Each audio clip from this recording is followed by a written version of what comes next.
सहना भवतु सहनौ भुनक्तु सह वीर्यं करवावहै तेजस्विनावधीतमस्तु मा विद्विषावहै। ॐ शान्तिः शान्तिः शान्तिः। भगवत नाम संकीर्तन करेंगे। जय जय गोविंद जय हरि गोविंद जय गोविंद जय हरि गोविंद जय जय गोविंद जय हरि गोविंद जय जय गोविंद जय हरि गोविंद जय जय गोविंद जय हरि गोविंद जय जय गोविंद जय हरि गोविंद जय जय गोविंद जय हरि गोविंद जय जय गोविंद जय हरि गोविंद जय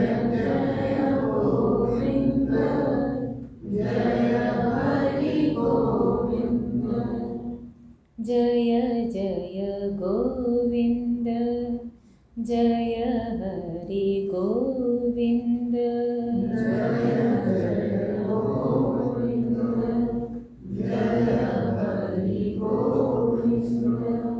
जय जय गोविंद जय हरि गोविंद जय हरि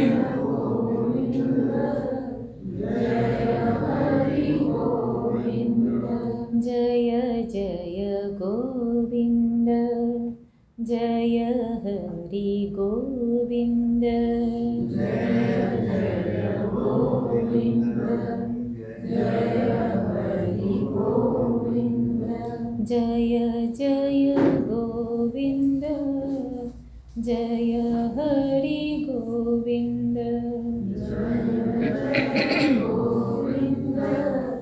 जय हरि गोविंद जय जय गोविंद जय हरि गोविंद जय जय गोविंद जय हरि गोविंद जय जय गोविंद जय हरि गोविंद जय जय गोविंद जय हरि गोविंद जय जय गोविंद जय हरि गोविंद जय जय गोविंद जय हरि गोविंद जय जय गोविंद जय हरि गोविंद जय जय